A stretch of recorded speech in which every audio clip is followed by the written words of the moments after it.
de poliarquía. ¿Qué tal, Fianza? ¿Cómo andas? La neta te habla.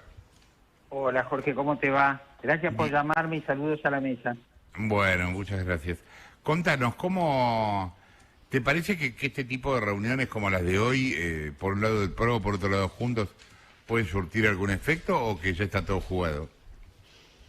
No, yo creo que en política nunca se puede decir que está todo jugado.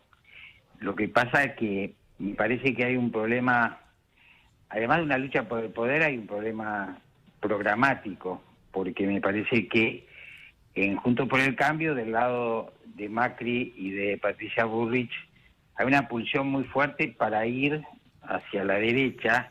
Y en realidad, si nos ponemos a pensar en la historia de lo que antes fue Cambiemos, se trató de una coalición de centro, más bien, matizada, que fue lo que dio lugar al gobierno de Macri. Yo creo que Macri ahora considera que eso fue un error, pero el Macri actual no es el Macri de 2015. Cuando él consideró que había cometido un error por ser de centro, él tenía una alta popularidad y era un líder indiscutible. Ahora tiene la mitad de la sociedad que no lo aprueba y además no puede ejercer un liderazgo como aquel en la coalición. Entonces yo creo que esa tensión programática que lo pone a Macri de un lado y a Rodríguez Larreta y a los radicales del otro, hay que ver cómo se resuelve. Las fotos de Pichetto, Bullrich con el hijo de Bolsonaro marcan hasta dónde llega ese proceso, yo te diría, de derechización, que no es solo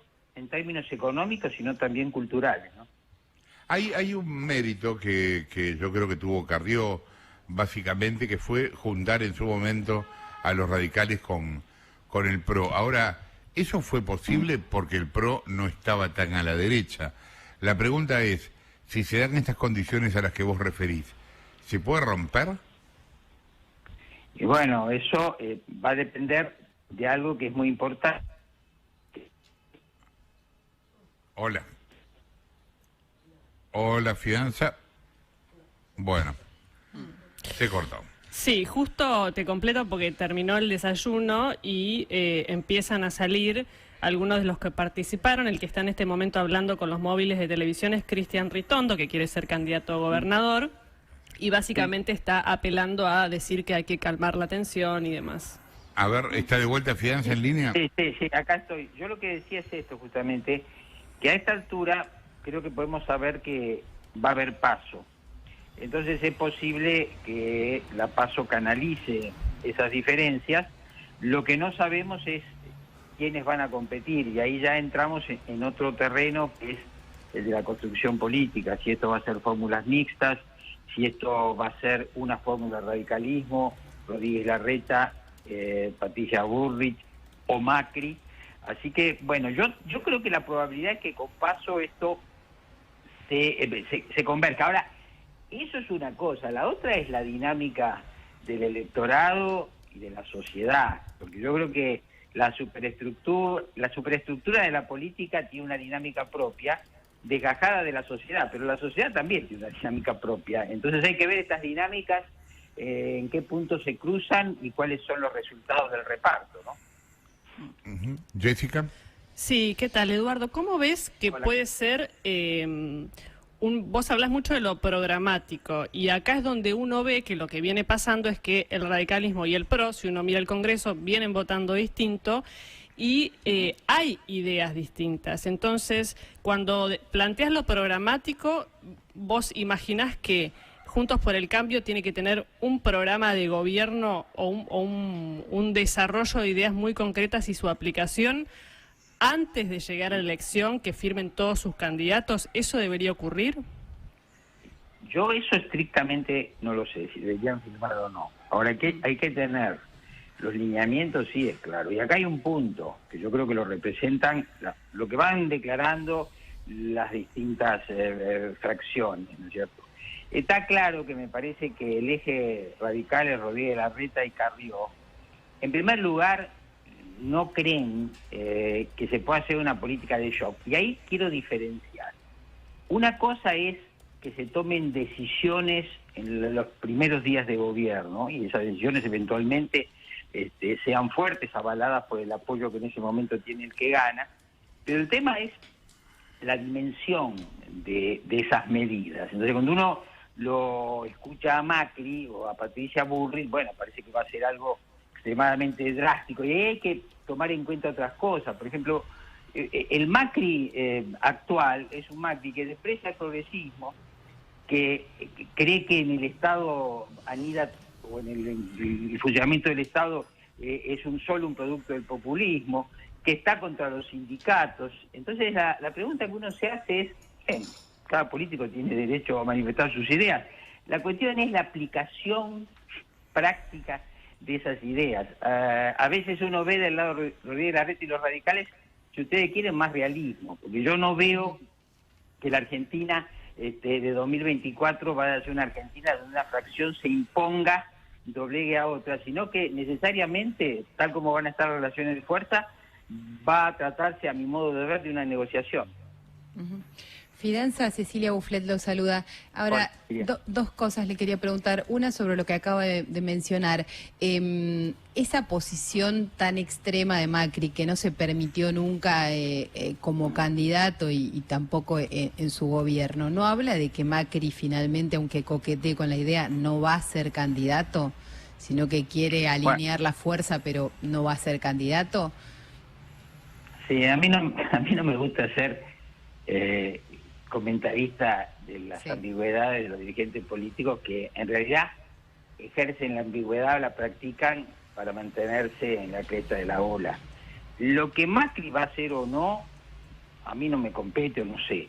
Lo que yo sí puedo decir es lo que dije recién: las probabilidades de que Macri pueda imponer un programa radicalizado, que en otros términos se podría llamar, aunque la palabra está muy gastada, una especie de revival del neoliberalismo, ¿no es cierto?, donde además eso parte de un diagnóstico que yo creo que es reduccionista, que es el diagnóstico del vínculo entre el gasto público y el populismo, o el tamaño del Estado y el populismo.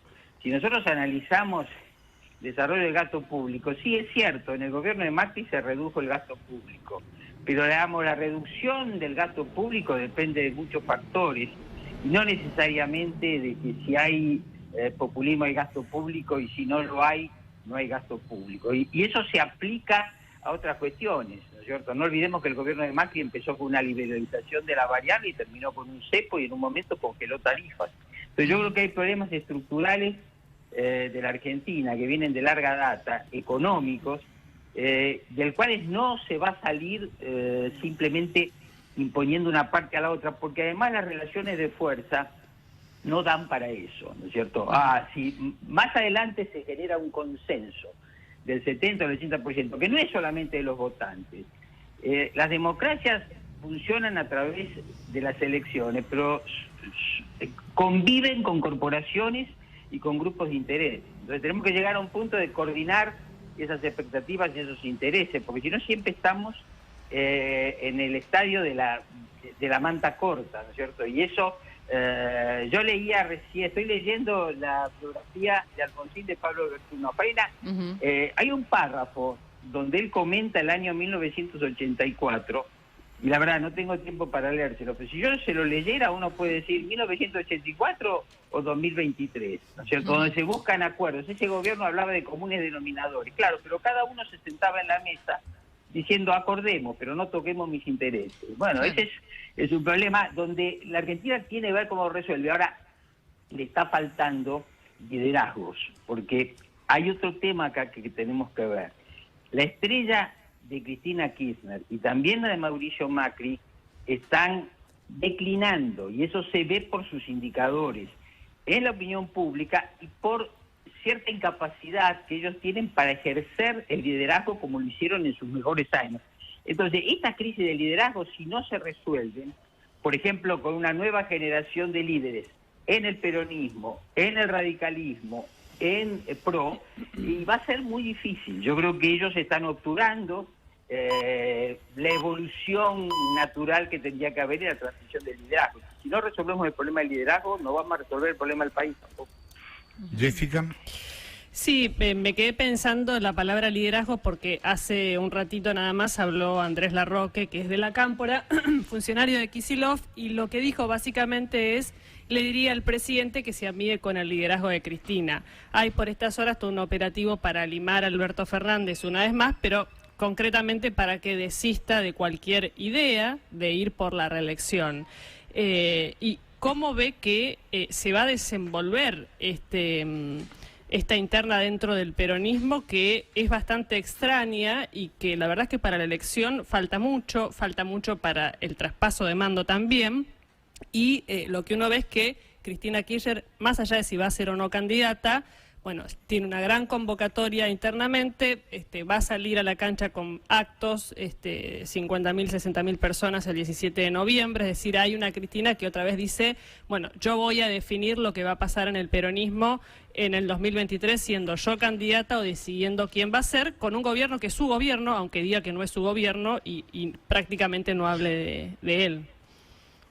Sí, yo creo que se pueden hacer dos criterios de lectura distintas para las internas del oficialismo y la oposición. El criterio para la oposición, yo creo que es ante todo una lucha de egos y de dirigentes que no quieren renunciar a la posibilidad de ser presidentes. Esta es la lógica, a mi modo de ver, de la oposición. La lógica del oficialismo yo creo que va a depender de la evolución del propio gobierno. Entonces creo que ahí tenemos un horizonte de conflicto, pero de variables controladas en el plano macroeconómico, en el plano de la conflictividad social, en el plano de la inflación, o tenemos un escenario donde no se pueden controlar las variables y avanzamos con más velocidad a situaciones que podrían ser desde la hiperinflación a la alta conflictividad social, etcétera, etcétera. Y ahí también juega un papel importante Sergio Massa, que de alguna manera es o está, digamos, siendo un último recurso, donde Cristina Kirchner tiene que aceptar el programa de Massa, que es un programa de ajuste, porque en verdad no le queda otra. Entonces, me parece que hay que esperar cómo van a evolucionar las cosas, y eso también tiene que ver con el proyecto de Alberto Fernández, que es un albertismo tardío, pero finalmente muestra la fractura expuesta que antes se disimulaba entre Alberto Fernández, que la había repudiado, como sabemos, a Cristina en los peores términos, y Cristina Kirchner, que lo puso allí por una decisión táctica, pero generó lo que estamos viendo, ¿no? Gonzalo. Eduardo, mucho gusto. Gonzalo Sánchez, buen día. Hola, Gonzalo. Quiero ordenar porque estaba escuchándolo atentamente. Primero, yo entiendo lo de que declina la luz de Mauricio Macri y de Cristina Kirchner, pero también no puedo dejar de leer de que todos los personajes de la política orbitan alrededor de ellos y que me parece que su liderazgo de algún modo puede estar cuestionado, pero se mantiene firme, y de la voluntad de ellos depende, digamos, finalmente lo que pase en las próximas elecciones. Eso es lectura y pregunta al mismo tiempo. Y por otro lado, ¿quiénes son los nuevos líderes de la política? ¿No serían en todo caso Massa, Larreta, Lustó, Kicillof, Máximo? ¿No serían ellos? Bien, me parece muy interesante. Yo distinguiría.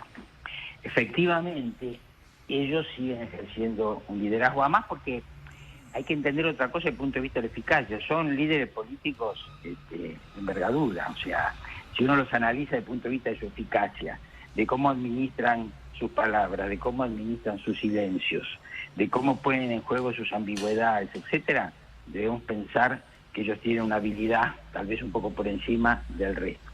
En segundo lugar, hay otro factor que a veces no vemos, que es lo que llamaría el liderazgo mediático. Macri y Cristina Kirchner son muy atractivos para los medios. Además, en general los medios, no solamente en política, ¿no es cierto? Basta ver series, películas.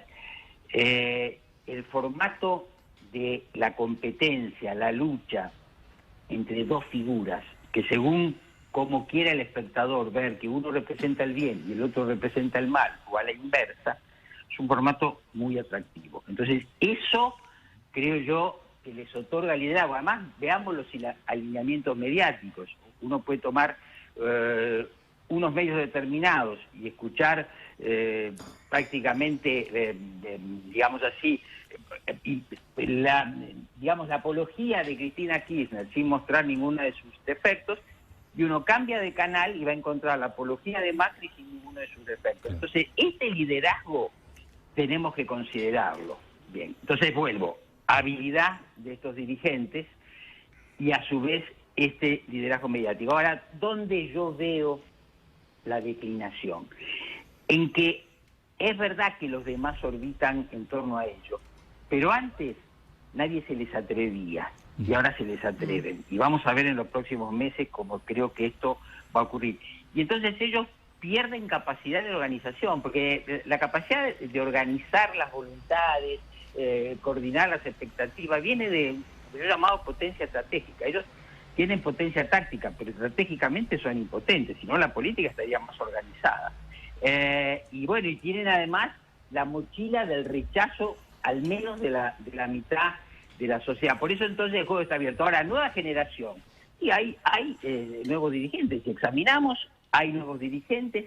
Yo creo que entre los dirigentes más jóvenes, no por hacer una apología de la juventud, quiero decir gente que está en torno a los 50 años o menos, hay mayor capacidad de diálogo. El Máximo Kirchner que vemos en la tribuna también es un Máximo Kirchner que se va a tomar mate con gente de la oposición o que conversa. Lustó es lo mismo. Tenemos a Facundo Manes, que creo que también, etcétera. Ahora, lo que nos falta acá es otro actor y otra fuerza, que yo sobre eso quería aprovechar 2 minutos, que es Javier Milei y lo que Javier Milei representa. Porque uno puede ver a veces al gobierno de la oposición, sobre todo a la oposición, a la principal oposición, creída de que tiene el camino despejado para el 2023. Y la verdad que no es así. Estamos en un escenario donde Milei tiene por lo menos una base de 20 a 25% de votos estimados. Eso ya rompe la lógica de las dos coaliciones fuertes que acapararon el 90% de los votos en 2019, el 70% en 2021 y hoy podrían estar debajo de esa cifra. Entonces, si colocamos un nuevo jugador, vamos a entender muchas cosas, ¿no es cierto? Porque además este nuevo jugador está planteando un programa que no es solamente económico, es una reforma cultural con, digamos, la amenaza de la pérdida de derechos que consiguió la democracia en estos 40 años, porque hay un paralelo que hacer entre Milei, Bolsonaro, Trump, Orbán, etcétera. Me parece que eso lo tenemos que tener en cuenta. Y yo tengo algún dato que puede avalar el estado de la opinión pública para entender el fenómeno Milei. A ver. ¿Qué serían? Mira, acá nosotros hacemos una medición que también la hace el Latinobarómetro sobre la preferencia por la democracia o el autoritarismo. Vean esto ustedes. ¿La democracia es preferible a cualquier otra forma de gobierno? Eso lo dijeron el 73% en 2018. Ahora, en 2022, el 62%. Cayó en 11 puntos. ¿Dónde fueron esos 11 puntos? A una frase que dice, me da lo mismo un régimen democrático que uno no democrático. 14% en 2018, 25% en 2020. Si le agregamos un 10%, que dice en algunas circunstancias un gobierno autoritario es preferible a uno democrático, tenemos 35% de la población argentina a la cual la democracia no le dice nada o es indiferente a ella. Quiero aclararles, todavía tenemos 2/3 casi de preferencia por la democracia, bastante más que Brasil y que México. Pero ahora viene el dato que yo creo que debemos fijarnos. Cuando hacemos esta pregunta a los jóvenes de sectores populares, resulta ser que el 54% dice que le da lo mismo la democracia que un régimen no democrático y otro 10% que dice y a veces mejor el autoritarismo. O sea, tenemos 2/3 de los jóvenes de sectores bajos que son indiferentes a la democracia. Y entonces yo ahí sostengo, en una frase un poquito periodística, si ustedes quieren, los jóvenes de clase media alta se están yendo del país. lo de clase media baja se están yendo a la democracia. Y eso nos explica muchas cosas de las que están sucediendo en este momento en el país. Y nos explica el atractivo de Milei, que gana votos, ¿no es cierto?, en clases medias altas, sobre todo juveniles, pero también en clases medias bajas, que ven en él una utopía que, será buscar lo que la democracia no les da en alguien que claramente es antidemocrático desde el punto de vista de los valores de la democracia liberal. Rolando. Eduardo, ¿cómo te va? Rolando Barbano te saluda.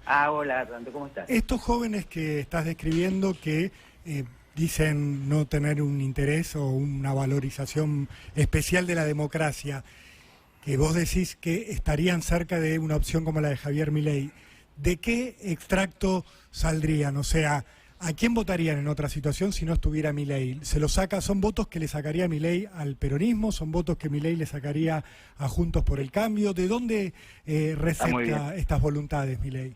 Está bastante claro. Lo primero que hay que decir, es dramático para Cristina Kirchner, es que el kirchnerismo perdió a los jóvenes. Es decir, los menores de 30 años ya no tiene más el kirchnerismo en términos relativos. O sea, los pibes para la liberación es un mito, ¿no es cierto? Eso corresponde a otro momento de la historia del kirchnerismo. Estos sectores juveniles bajos serían en otra circunstancia efectivamente votos kirchneristas. Ahora son votos que van en su gran proporción a Javier Milei, y que el peronismo y el kirchnerismo desespera por recuperarlos. Pero lo que pasa es que estos chicos, sus apreciaciones políticas o su preferencia política no responden a un arrebato instantáneo. ¿No? Es producto de años de falta de educación, de falta de oportunidades, de discriminaciones. Entonces ahí hay una carga de resentimiento muy grande. Y este proceso no es un proceso argentino, es un proceso que se ve en otros países y que ahora estamos viendo en la Argentina. No nos debería sorprender habida cuenta de los deterioros económicos, sociales, educativos y culturales. Pero vuelvo, eso es en los sectores bajos. En los sectores medio altos, yo creo que Macri para jóvenes de clase media alta, no fue tal vez a fondo, y ese es el problema de Macri ahora y de Patricia Bullrich, ¿no es cierto? Entonces, yo creo que hay dos formas de la desesperación política en este momento. Una es del kirchnerismo y otra es de la derecha de Juntos por el Cambio, más concretamente del PRO. Eduardo, ahora, pensando en lo que vos mencionabas en cuanto a cómo tiene que ser el discurso, cómo tiene que ser la gestión de un próximo gobierno, de buscar consensos y demás, ¿eso choca con la necesidad de ir a buscar esos electores con un discurso más radicalizado, esos electores que se está llevando Milei? A ver, eso depende, porque hay un punto que yo creo que es importante. Es una trampa. No, claro. Hay un punto, a ver, que es como la cuadratura del círculo, ¿no? El otro día yo lo escuchaba justamente a Pablo Berjunov en un reportaje, le preguntaron por cultura y dice, y soy escéptico. A ver, ¿por qué deberíamos ser escépticos o prudentes? Porque hay un tema, muy difícil de solucionar, porque por un lado hay consenso técnico en la profesión económica, yo digo desde Álvarez Agis hasta el SEMA, de que la Argentina tiene que hacer una corrección de su macroeconomía, de que Argentina debe bajar los índices de inflación, de que Argentina debe ser fiscalmente más disciplinada. Y por otro lado están las necesidades sociales, ¿no es cierto?, los déficits. Ahora, a mí me parece, esto es una hipótesis, por supuesto, que si uno va viendo y va interpretando los datos de la opinión pública, uno va a ver que la gente está padeciendo el ajuste ahora, y que ese ajuste es salvaje porque es un índice de inflación desesperante. Entonces, por otro lado uno ve, no sé si una desilusión por el Estado, pero la gente empieza a ver que el Estado no le resuelve los problemas. Entonces creo que hay un estado de la opinión pública que podría, por supuesto, asimilar en primer lugar un plan de estabilización, siempre y cuando fuera hecho con consenso, con liderazgo, y le mostrara a la gente digamos, un límite en el tiempo. Yo creo que los argentinos están sufriendo y sienten que su sufrimiento no tiene sentido. Como no se engañan, saben que van a tener que seguir sufriendo. Ahora, el problema es quién le da sentido al sufrimiento y quién le muestra una puerta de salida, aunque esa puerta de salida no sea inmediata. Ahora, tiene que haber un liderazgo que convoque a eso. ¿Y vos ves ese liderazgo en alguno de los, ponele, Macri, Cristina, Milei? No, yo, a ver, ahí Jorge, te mezclan, digamos, el análisis político con las preferencias políticas. No, olvídate de las preferencias políticas, no importa eso. A mí me parece esto. No se pueden plantear los programas políticos como utopías, ¿no es cierto? Cuando uno lo escucha a Milei, uno lo que escucha es una utopía. Y yo te diría inverosímil e impracticable. Ahora, si Macri y Patricia Bullrich quieren seguir ese ritmo, se van a volver inverosímiles y su programa se va a volver impracticable. Yo, como sociólogo y analista, soy realista y atribuyo probabilidades a los hechos. Me parece que si acá no hay una negociación, no va a haber una salida, y si no hay un consenso entre dirigentes y entre sectores, tampoco. Ahora, alguien puede decir, ¿cuántas veces lo intentamos y esto no salió? Pero me parece que la otra, la del shock, ¿no es cierto?, todo esto, me parece que no va a ser viable. Y te agrego algo más que me preocupa. No es solamente económico. Cuando uno dice Milei, ojo con la nueva derecha, es cuestionar los principios de la democracia liberal, es estigmatizar a las minorías, es criminalizar a los pobres, es ser homofóbicos, es postular una policía brava.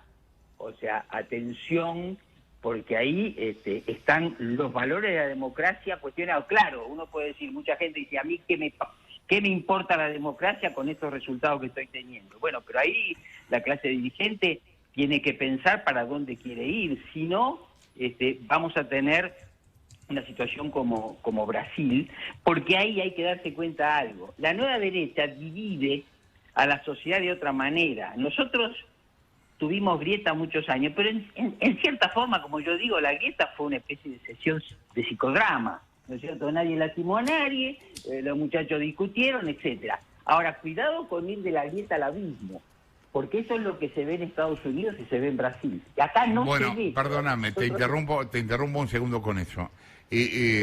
Vos planteás con razón, y es obvio, que tiene que haber un acuerdo, ¿no? Ahora, lo que yo veo, no sé si vos coincidís con esto, en los últimos meses, es que la grieta es cada vez más profunda. O sea, que esto que vos llamás abismo, no te digo que llegamos, pero que estamos cerca, digamos. Entonces, la posibilidad de un acuerdo también es cada vez más inverosímil, aunque sea lo único necesario. Sí, yo comparto contigo. Por eso, ahí viene el tema del escepticismo. Uno puede decir, bueno, es un escepticismo militante, ¿no es cierto? O es un pesimismo apasionado, pero y no lógico. Y lógico, tenés razón, Jorge, porque ¿qué pasa?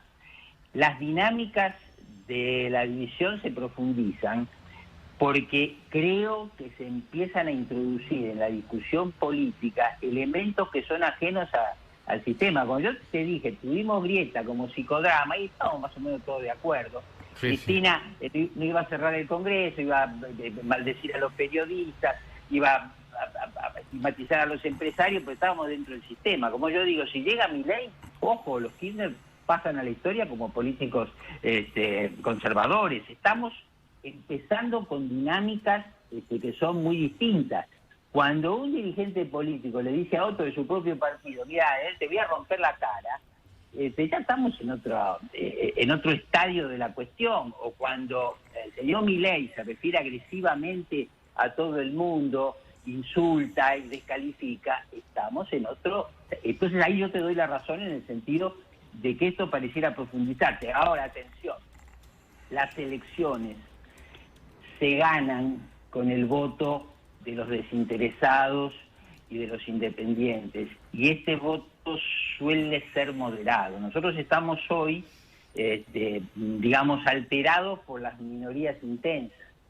Pero vamos a suponer que hay otra parte, otra mayoría, digamos, no sé si silenciosa o no, que es más moderada, porque quiere que le resuelvan los problemas y no que escalen los conflictos de la clase dirigente. Entonces puede ser que esta se pronuncie y ahí los moderados tengan su oportunidad, que hoy no vemos. Muy interesante la conversación. Gracias, Eduardo. Un abrazo. Eduardo Fidanza, quien hablaba, sociólogo, analista político, director de